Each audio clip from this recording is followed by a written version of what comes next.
ഈ ബാൽക്കണിയിൽ ഇരുന്നുകൊണ്ട് രാവിലെ 5 മണിക്ക് ചെയ്ത ഒരു വീഡിയോ ആയിരുന്നു നിങ്ങളിപ്പോൾ കണ്ടത്. സുപ്രഭാതം. എന്ത് ഭംഗിയായിരുന്നു അല്ലേ? ഒന്ന് കമൻറ്റ് ചെയ്യണേ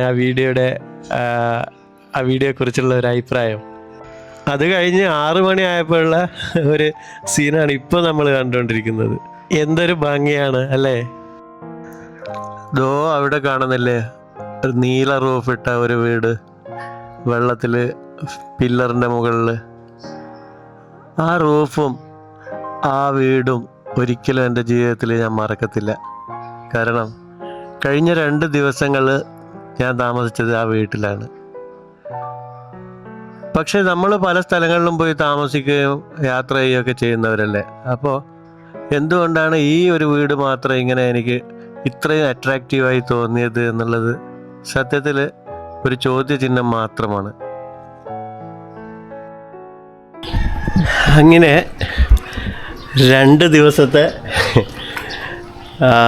എന്താ പറയുക, 2 ദിവസത്തെ ജീവിതം ഇവിടെ ഈ ലംനാവ് ഐലൻഡിൽ ഇവിടെയുള്ള കുറച്ച് ആളുകളുടെ ഒപ്പം ഇപ്പോൾ തിരിച്ചു പോവാണ്. ഇപ്പോൾ രാവിലെ ഏകദേശം 8 മണിയായിട്ടുണ്ട്. 9 മണിക്ക് എനിക്ക് ബോട്ട് വരും. വെറുതെ പറയല്ല കേട്ടോ, എനിക്ക് നല്ല സങ്കടമുണ്ട് ഇവിടുന്ന് പോകുമ്പോൾ. കാരണം ഇവിടെയുള്ള ആൾക്കാർ അത്ര ഈ 2 ദിവസം എനിക്ക് തന്ന സ്നേഹമുണ്ടല്ലോ, അതെന്ന് പറയുന്നത് എന്താ പറയുക, ഒരിക്കൽ കൂടി ചോദിച്ചിരുന്നെങ്കിൽ ഇവിടെ നിൽക്കാൻ പറ്റുമോ ഇന്നൊരു ദിവസം കൂടി എന്ന് മനസ്സ് ആഗ്രഹിച്ചു പോവാണ്. സാരമില്ല, ഇനി നമുക്ക് ഇതേപോലെ ചെറുതും വലുതുമായിട്ടുള്ള ഒരുപാട് ഐലൻഡുകൾ ഇനി എക്സ്പ്ലോർ ചെയ്യാനുണ്ട്, ഒരുപാട് ആൾക്കാരെ പരിചയപ്പെടാനുണ്ട്. ഇങ്ങനെ ഒരു ഐലൻഡും ഇങ്ങനെ കുറച്ച് ആൾക്കാരെയൊക്കെ പരിചയപ്പെടുത്തി തരാൻ പറ്റിയത് സത്യത്തിൽ എനിക്ക് വളരെയധികം സന്തോഷമുണ്ട്. കാരണം ജീവിതത്തിൽ വളരെ അപൂർവമായിട്ട് ഇങ്ങനെയുള്ള ഐലൻഡുകളും ആൾക്കാരെയൊക്കെ കാണാനും പരിചയപ്പെടാനൊക്കെ പറ്റുള്ളൂ ഈ യാത്രയിൽ. ഇതാണ് ആമിനോമ്മ. ഈ 2 ദിവസം എന്നെ ഒരു മകനെ പോലെ സ്നേഹിച്ച് ഭക്ഷണം ഉണ്ടാക്കി തന്ന് യാത്ര പറയുമ്പോൾ വല്ലാത്ത സങ്കടം കേട്ടോ. പാക്ക് ചെയ്ത ബാഗും എടുത്ത് പിയറിലേക്ക് നടന്നു വന്നപ്പോൾ ഒന്നുകൂടി തിരിഞ്ഞു നോക്കുകയാണ് അങ്ങോട്ട്. കഴിഞ്ഞ 2 ദിവസത്തെ എനിക്ക് പേഴ്സണലി വല്ലാതെ കുറേ ഓർമ്മകൾ സമ്മാനിച്ച ഈ ഐലൻഡിനോട് തൽക്കാലത്തേക്കെങ്കിലും വിട പറഞ്ഞു പോവുകയാണ്. പക്ഷേ തീർച്ചയായും ഇവിടെ ഇനിയും വരും ഞാൻ. തായ്ലൻഡ് എന്ന് പറയുമ്പോൾ പട്ടായയും പുക്കറ്റും ബാങ്കോക്കും ഒന്നും മാത്രമല്ല, ഇതേപോലെ കുറേ ഐലൻഡുകളും കുറേ നല്ല മനുഷ്യരൊക്കെ ജീവിക്കുന്ന ഒരുപാട് സ്ഥലങ്ങൾ ഇവിടെ തായ്ലൻഡിലുണ്ട് എന്ന് കാട്ടിത്തരുകയാണ് ഞാൻ. ലംനാവ് കണ്ണിൽ നിന്ന് മാഞ്ഞുകൊണ്ടിരിക്കുന്നു. തീരം തേടി ഞാനിതാ ഓളങ്ങൾ കീറി മുറിച്ചുകൊണ്ട് ഈ ചെറുവഞ്ചിയിൽ തണുത്ത കാറ്റേറ്റ് കൂടും തേടി വീണ്ടും യാത്ര ചെയ്യുകയാണ്.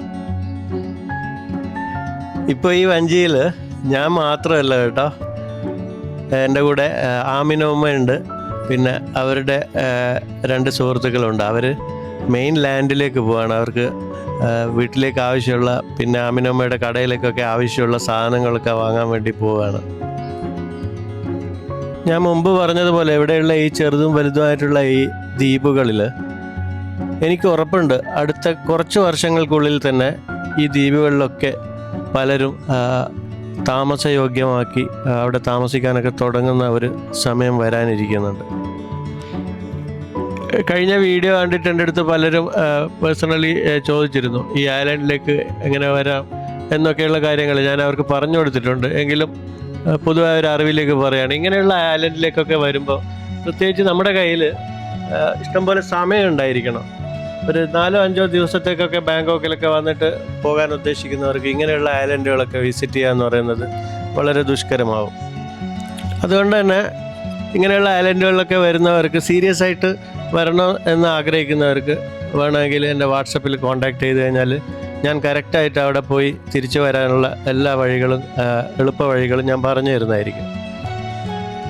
പിന്നെ എനിക്ക് വന്ന കുറേ ക്വസ്റ്റ്യൻ, ഒരുപാട് പേര് ചോദിച്ചുകൊണ്ടിരുന്ന ഒരു ക്വസ്റ്റ്യൻ ആയിരുന്നു, ഇവിടെയൊക്കെ ബജറ്റ് ഫ്രണ്ട്ലി ആയിട്ട് യാത്ര ചെയ്യാൻ പറ്റില്ലേ? തീർച്ചയായും പറ്റും. നിങ്ങൾ ബുക്ക് ചെയ്യാതെ, ഹോട്ടലോ താമസ സൗകര്യമൊന്നും ബുക്ക് ചെയ്യാതെ തന്നെ നിങ്ങൾക്ക് വന്ന് ഇവിടെ താമസിച്ചിട്ട് പോകാം. നിങ്ങളുടെ കയ്യിൽ ടെൻ്റൊക്കെ ഉണ്ടെങ്കിൽ ഇവരിവിടെ ടെൻ്റൊക്കെ അടിക്കാനുള്ള സൗകര്യങ്ങൾ ചെയ്തു തരും. ഇവിടെ മാത്രമല്ല, തായ്ലൻഡിൻ്റെ ഏത് ഭാഗത്ത് പോവുകയാണെങ്കിലും നമുക്ക് ടെൻ്റ് അടിച്ച് താമസിക്കാനുള്ള സൗകര്യങ്ങൾ കിട്ടുന്നതായിരിക്കും. ചില സ്ഥലങ്ങളിൽ നമുക്ക് ടെൻ്റ് അടിക്കാൻ പറ്റാത്ത സ്ഥലങ്ങളുണ്ടാവും, അതുകൂടെ ഓർക്കുക. പിന്നെ വേറൊരു കാര്യം, കുറച്ച് യൂട്യൂബേഴ്സ്, അതിൽ പുതിയ യൂട്യൂബേഴ്സും പഴയ യൂട്യൂബേഴ്സൊക്കെ ഉണ്ട്. അവർക്ക് എൻ്റെ കൂടെ ഇവിടെ തായ്ലൻഡിൽ യാത്ര ചെയ്യാൻ പറ്റുമെന്ന് ചോദിച്ചിട്ടുണ്ടായിരുന്നു. തീർച്ചയായും നിങ്ങൾക്ക് പറ്റും. പുതിയ യൂട്യൂബേഴ്സിനൊക്കെ ആണെങ്കിൽ ഇവിടെയുള്ള ട്രാവൽ വീഡിയോസൊക്കെ ചെയ്യാൻ വേണ്ട എല്ലാ ഹെൽപ്പും ഞാൻ ചെയ്തു തരാം കേട്ടോ. നിങ്ങൾക്ക് മോണിറ്റൈസേഷൻ ഒന്നും ആവാത്ത ചാനലാണെങ്കിൽ ഇവിടെ വന്നിട്ട് വീഡിയോസൊക്കെ എടുക്കുകയാണെങ്കിൽ ചിലപ്പോൾ പെട്ടെന്ന് മോണിറ്റൈസ് ചെയ്യാനൊക്കെ പറ്റും, നല്ല വീഡിയോസൊക്കെ ചെയ്യുകയാണെങ്കിൽ. അവർ എൻ്റെ അടുത്ത് ചോദിച്ചത് പറ്റുമോ, നിങ്ങൾ ഹെൽപ്പ് ചെയ്യുമോ? തീർച്ചയായും എൻ്റെ കൂടെ യാത്ര ചെയ്യാൻ ഒരു പ്രശ്നമില്ല. അതുപോലെ കഴിഞ്ഞ വീഡിയോ കണ്ടിട്ട് എൻ്റെ അടുത്ത് ചോദിച്ച വേറൊരു ചോദ്യമായിരുന്നു, ഇവിടെ വേറെ എന്ത് ബിസിനസ്സാണ് ചെയ്യാൻ പറ്റുക, ചെറിയ വല്ല ഓപ്പർച്യൂണിറ്റീസും ഉണ്ടോ എന്ന് ചോദിച്ചിരുന്നു. മത്സ്യബന്ധനമായിട്ട് ബന്ധപ്പെട്ടിട്ടുള്ള മെറ്റീരിയൽസ് നിങ്ങളിവിടെ കച്ചവടം ചെയ്യുകയാണെങ്കിൽ നിങ്ങൾക്ക് നല്ല ബിസിനസ് ചെയ്യാൻ പറ്റും ഇവിടെ. കാരണം ഇവിടെയുള്ള മത്സ്യത്തൊഴിലാളികൾ എന്താവശ്യത്തിനും അവർ പോകുന്നത് ബാങ്കോക്കിലേക്കാണ്. അത് ഒരു നല്ല ഓപ്പർച്യൂണിറ്റിയാണ് ഇവിടെ ചെയ്യാൻ പറ്റുകയാണെങ്കിൽ. ഇപ്പോൾ ഇവിടെ സമയം ഏകദേശം രാവിലെ 10 മണി ആയിട്ടുണ്ട്. എന്നെ കാത്ത് അവിടെ നമ്മുടെ ഡയാനയുടെ അങ്കിള് പേരിൽ വെയിറ്റ് ചെയ്യാമെന്ന് പറഞ്ഞിരുന്നു. ഡയാനയുടെ കടയിൽ പോയി ഡയാന അടുത്ത് യാത്ര പറയണം.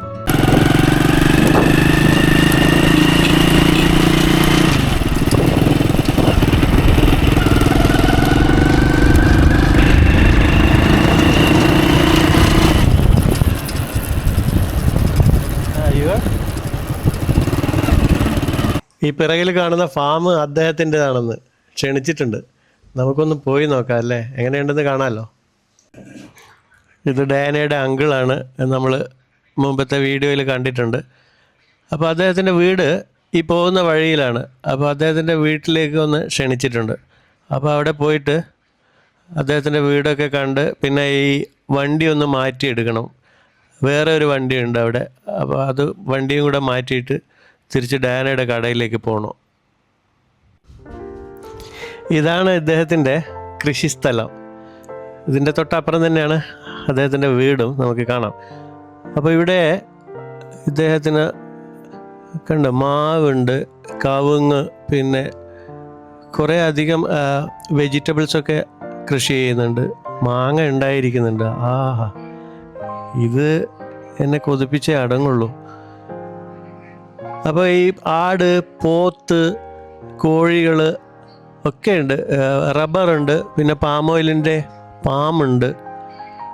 അങ്ങനെ ഒരു മിക്സഡ് ഫാമിംഗ് ചെയ്യുന്ന ഒരു കർഷകൻ കൂടിയാണ് ഇദ്ദേഹം. ഇവരുടെ ഈ ഒരു ഫാം മെയിൻ റോഡിൻ്റെ അരികിൽ തന്നെയാണ്, റോഡ് സൈഡിൽ തന്നെ ഉള്ള ഒരു ഫാമാണ്. അവിടെ നമ്മുടെ ഇതില്ലേ പൊട്ടിക്ക ഉണ്ടായിട്ടുണ്ട്. എന്ത് ഫ്രഷ്നെസ് ആണ് നോക്ക്. നല്ല വലുപ്പമുണ്ട്. അദ്ദേഹത്തിൻ്റെ ഫാമൊക്കെ ചുറ്റിക്കാണാൻ വേണ്ടി ഞാൻ വീണ്ടും വരുന്നുണ്ട്. ഈ നോമ്പ് കഴിഞ്ഞിട്ട് ഒരു വരവ് ഇങ്ങോട്ടേക്ക് വരണം. നല്ലൊരു തണുപ്പും പ്രത്യേക. ഇവിടെ ഒരു ഹമ്മോക്കൊക്കെ ഉണ്ട്. ഇവിടുന്ന് ചെറിയ ഒരു മാങ്ങ നമുക്ക് എന്തായാലും പൊട്ടിച്ചെടുക്കാം അല്ലേ. ഇതുണ്ടോ, മാങ്ങ കണ്ടു കഴിഞ്ഞാൽ പിന്നെ നമ്മൾ കഴിക്കാതെ വിടില്ലല്ലോ.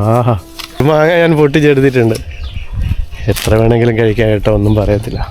ഇത് കണ്ടോ, അദ്ദേഹത്തിൻ്റെ വീടാണിത്. വില്ലേജ് അല്ലേ, എപ്പോഴും ഇങ്ങനെ തന്നെ ആയിരിക്കും. പക്ഷെ ഒരു ടെൻഷനും ഇല്ലാതെ നല്ല ഹാപ്പി ആയിട്ട് കഴിയാം ഇതേപോലെയുള്ള വില്ലേജിൽ. അവിടെ കുറേ അടക്കയൊക്കെ ഉണക്കാനിട്ടിട്ടുണ്ട്. കുറേ അടക്ക ഉണങ്ങി കിടക്കുന്നുണ്ട്. ഇവിടെ അവർക്ക് നല്ല വെയിലുള്ളത് കൊണ്ട് ഈ അടക്കയൊക്കെ ഉണക്കാനൊരു പ്രശ്നമില്ല. അതൊരു വലിയ അഡ്വാൻറ്റേജ് തന്നെയാണ്. അങ്ങനെ ഡയാനയുടെ കടയിൽ വന്ന് പെട്രോളൊക്കെ വാങ്ങി ഒഴിച്ച് ഡയാനയോടും പിന്നെ അവരുടെ വാപ്പ ഉമ്മ എല്ലാവരും ഉണ്ടായിരുന്നു. എല്ലാവരുടെ അടുത്തും ബൈ ബൈ ഒക്കെ പറഞ്ഞു. വീണ്ടും തിരിച്ചു വരാൻ കാണാമെന്നൊക്കെ പറഞ്ഞിട്ടുണ്ട്.